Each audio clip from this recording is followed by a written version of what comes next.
ഞാൻ സ്റ്റേഷനിൽ പോയിരുന്നു. നീ എന്തിനാ ലീവ് എടുത്ത്? അങ്കിള് വരുമ്പോ സ്വരായിട്ട് സംസാരിക്കാറെന്ന് കരുതിയ.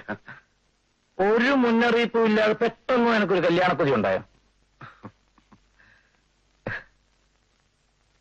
ഇയാളേതാ? ഇത് ഗോപാലകൃഷ്ണൻ പണിക്കര്. ഓ, നിന്റെ കല്യാണ ബ്രോക്കറായിരിക്കും. ഇവൻ എന്റെ ക്ലാസ്മേറ്റാ. ഈ ബാഗും കുടയോ കണ്ടപ്പോ സംശയിച്ചു പോയതാ. ഇരിക്കും. അങ്കിൾ മനസ്സിലായില്ലേ പൂങ്കിനാവ് വാരികയുടെ? മനസ്സിലായി. പത്രല്ലേ? ഞാൻ പണ്ട് പൂങ്കിനാവ് വാരികയിൽ ഒരു ചെറുകഥ അയച്ചിരുന്നു. ചായക്കോപ്പയിലെ കൊടുങ്കാറ്റെന്ന് പറഞ്ഞു. പ്രസിദ്ധീകരിച്ചോ? ഇല്ല, കണ്ടില്ല. കൊള്ളുകയല്ലായിരിക്കും. അതായിരിക്കും. പിന്നെ മനഃശാസ്ത്രജ്ഞനോട് ചോദിക്കാന്നൊരു പങ്ക്തിയില് ഞാനൊരു ചോദ്യം അയച്ചിരുന്നു. അതിനും മറുപടി കണ്ടില്ല. ചോദ്യത്തിൽ കഴമ്പില്ലായിരിക്കും. അതായിരിക്കും. പൂങ്കിനാവ് വാരികയ്ക്ക് ഒരു നിലവാരമുണ്ട്. അതിൽ നിന്ന് ഒരിക്കലും താഴെ പോരാൻ ഒക്കെയല്ല. കാരണം ഞാനാണ് അതിന്റെ പത്രാധിപൻ. സമൂഹത്തിലെ അനീതിക്കെതിരെ ഒരു പടവാളാണ് പൂങ്കിനാവ്. അയ്യോ, അതെനിക്കറിയാം. എവിടെയെങ്കിലും കൊലപാതകമോ കത്തിക്കുത്തോ എന്തെങ്കിലും നടന്നാൽ ഉടനെ പൂങ്കിനാവ് വാരികയിൽ എന്റെ ഫുൾ റിപ്പോർട്ട് കാണും. കത്തി കൊണ്ട് കുത്തുന്നതിന്റെ, മനുഷ്യന്റെ കുടൽമാല പുറത്തിയാടുന്നതിന്റെ ഒക്കെ മനോഹരമായ 5-6 ഫോട്ടോയും കാണും. അതെ, വായനക്കാർക്ക് അതൊക്കെ വലിയ ഇഷ്ടമാണ്. അതുള്ളതാ. കല്യാണക്കാരി അച്ഛനെ അറിയിച്ചോ? ഇല്ല. എങ്ങനെയെങ്കിലും അങ്കിള് അച്ഛനെ കൊണ്ട് സമ്മതിപ്പിക്കണം. കുഴപ്പം പിടിച്ച കേസുമല്ലോ ആണോ? അമ്മാവനോട് സത്യം പറ. സംഗതി ലവ് അഫെയർ ആണ്. ലവ് അഫെയർ ആണ്. നീ ആള് കൊള്ളാമല്ലോടാ മരുമോനെ.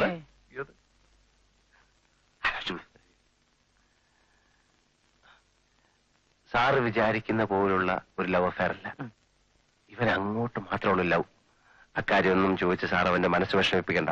നമുക്ക് എങ്ങനെയെങ്കിലും ഇത് നടത്തി കൊടുക്കണം. സത്യത്തിൽ ഇല്ലെങ്കിൽ അവൻ തൂങ്ങിച്ചാവും. അത്രയ്ക്ക് മൂത്തു. ഇവിടെ പെണ്ണിന്റെ വീട്ടുകാര് സാമ്പത്തികപരമായിട്ട് അല്പം വീക്കാണ്. അല്ല, അതുകൊണ്ട് ഇവരെ ഇഷ്ടപ്പെടണമെന്നില്ലല്ലോ. ഇഷ്ടപ്പെടുത്താൻ നമ്മൾ പരമാവധി ശ്രമിക്കേണ്ടി വരും. സാഹചര്യം അറങ്ങേറ്റാ മതി. അല്ല, ഒരു മനുഷ്യജീവന്റെ പ്രശ്നമാണ്. അതുകൊണ്ടാ സാറിയ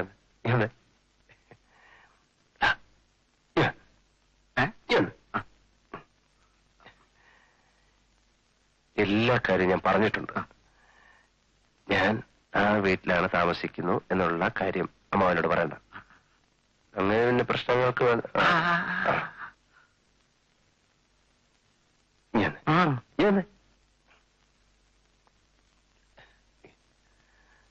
അതെ അതെ നമ്മൾ രണ്ടുപേരും കൂടെ ആദ്യം വീട്ടിലേക്ക് ചെല്ലുന്നു. പെൺകുട്ടി ഓഫീസിൽ നിന്ന് വരുന്നതിന് മുമ്പ് അമ്മയെ ചാക്കിട്ട് പിടിക്കുന്നു. പെൺകുട്ടിക്ക് എന്നെ അത്ര പത്യമല്ല. അതുകൊണ്ട് എന്റെ പരിചയക്കാരനാണ് സാറ് എന്നുള്ള കാര്യം അവനോട് മാത്രം പറയണ്ട. ബാക്കി ഞാൻ ഏറ്റുന്ന ഞാൻ അങ്ങോട്ട് പോയി.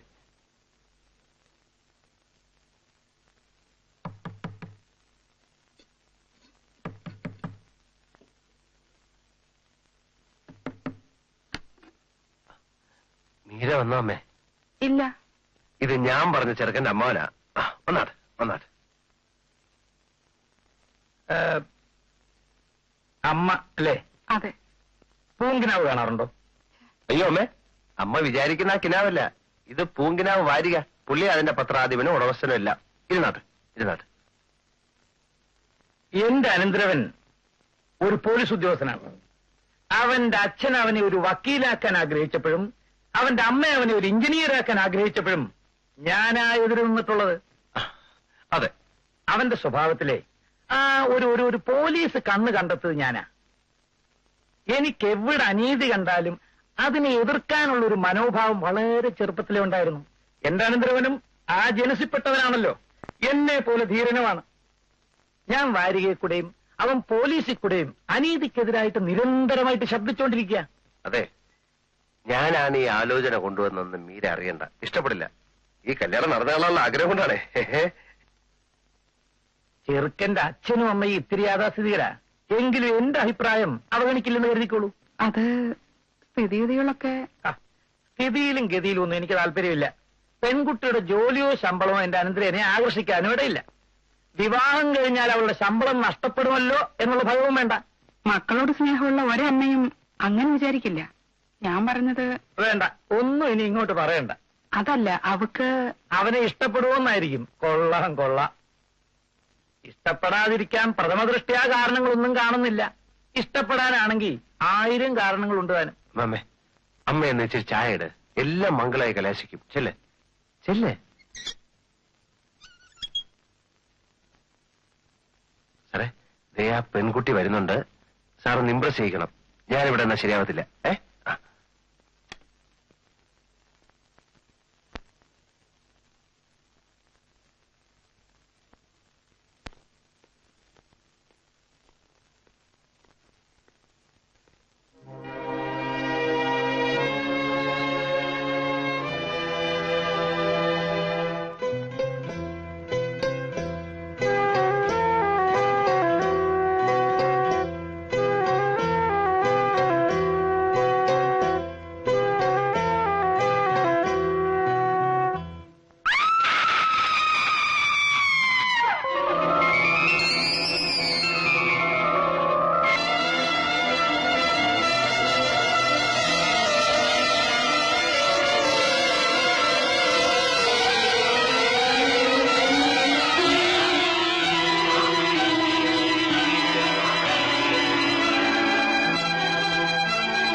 ആരാണവൻ?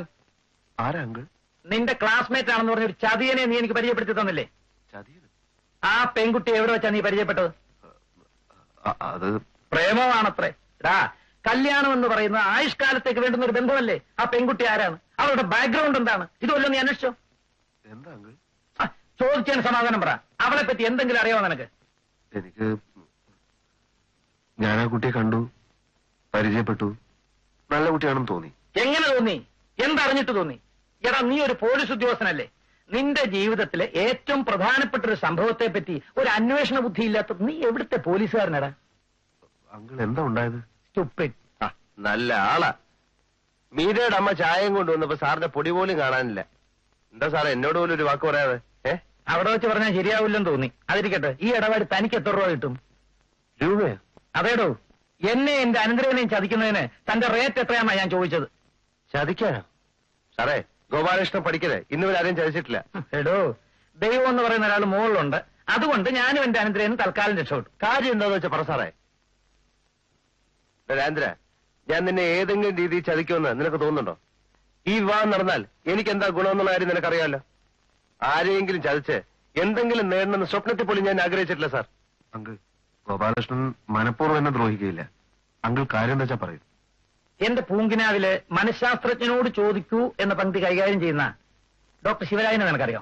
കേട്ടിട്ടുണ്ട്. അദ്ദേഹത്തിന്റെ ക്ലിനിക്കിലെ ഒരു നിത്യ സന്ദർശകനാ ഞാൻ. നിനക്ക് കെട്ടാൻ വേണ്ടി ഇന്ന് ഞാൻ പോയി കണ്ട പെൺകുട്ടി ഉണ്ടല്ലോ, മീര. ആദ്യത്തെ കാഴ്ചയിൽ തന്നെ നിന്നെ വീഴ്ത്തിക്കളഞ്ഞു എന്ന് നീ പറയുന്ന ആ പെണ്ണ്. അവൾ 2 മാസത്തോളം ഡോക്ടർ ശിവരാജന്റെ ക്ലിനിക്കിൽ കിടന്നിട്ടുണ്ട്. എന്തിനാണെന്നറിയാവോ? ഭ്രാന്തിന് ചികിത്സിക്കാൻ. ഡോക്ടർ പറഞ്ഞിട്ടുള്ളത് അതൊരു peculiar and severe case of mental depression ആണെന്നാണ്. ഇല്ല ഇല്ല സാർ, സാറിന് ചിലപ്പോ ആളെ തെറ്റിയിട്ടുണ്ടാവും. നോ, എനിക്ക് വ്യക്തമായിട്ടറിയാം. എത്രയോ തവണ ഞാൻ അവളെ അവിടെ വെച്ച് കണ്ടിട്ടുണ്ട്. പ്രേമിക്കാനും കല്യാണം കഴിക്കാനും നീ കണ്ടുവച്ച പെണ്ണുകൊള്ളാം.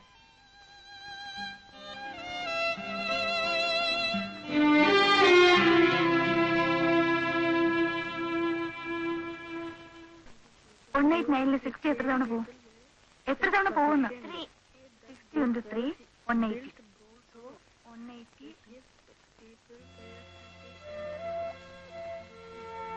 remainder is 9. Da.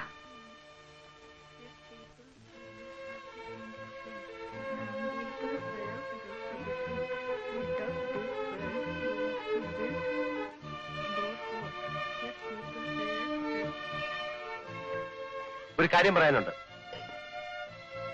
ഞാൻ നിങ്ങളെ ഈ വീട്ടിൽ നടക്കാൻ ശ്രമിച്ചു എന്നുള്ളത് ശരിയാ. ഞാൻ മനസ്സാക്ഷി ഇല്ലാത്തവനാണെന്ന് നിങ്ങൾ പറഞ്ഞേക്കാം. പക്ഷെ ഞാനുണ്ടല്ലോ, ഇതുവരെ ആരും വഞ്ചിച്ചിട്ടില്ല. ഞാൻ ആയിരക്കണക്കിന് രൂപ കൊടുക്കാനുള്ള കുഞ്ഞിക്കണ്ണന്മാര് പോലും ഞാൻ ചതിയനാണെന്ന് പറഞ്ഞിട്ടില്ല. പക്ഷെ നിങ്ങൾ കാരണം ഞാൻ ഇന്ന് വഞ്ചകനും ചതിയനുമായി. കല്യാണം നടത്തി കാശുണ്ടാക്കാൻ നടക്കുന്ന ബ്രോക്കർമാരുണ്ടല്ലോ, അവന്മാരോട് പോലും ഇങ്ങനെ പെരുമാറരുത്. ആരെ ചതിച്ചെന്ന് നിങ്ങൾ പറയുന്നത്? നിങ്ങളുടെ മകള് ഭ്രാന്തിന് ചികിത്സിക്കാൻ ഒരു ക്ലിനിക്കിൽ കടന്നിട്ടില്ലേ? ശിവരാജൻ എന്ന് പറയുന്ന ഒരു ഡോക്ടറല്ലേ അവളെ നോക്കിയിരുന്നത്?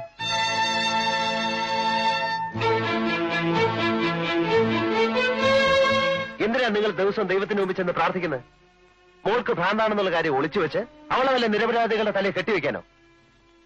മറ്റുള്ളവന്റെ ജീവിതം കൊണ്ടല്ല നിങ്ങളുടെ മോളുടെ ഭ്രാന്ത് മാറ്റേണ്ടത്.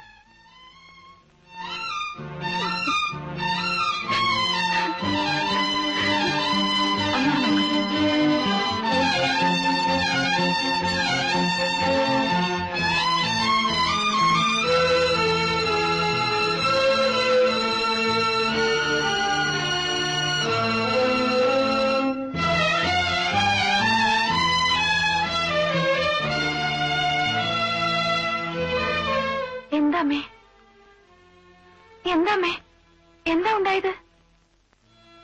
അയാള് അമ്മ വഴക്കു പറഞ്ഞോ? ഒന്നുമില്ല മോളെ. ഒന്നുമില്ലാതെ അമ്മ എന്തിനാ കരയുന്നത്?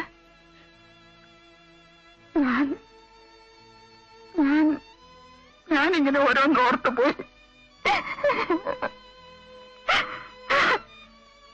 അമ്മ വരൂ, വരൂ അമ്മേ.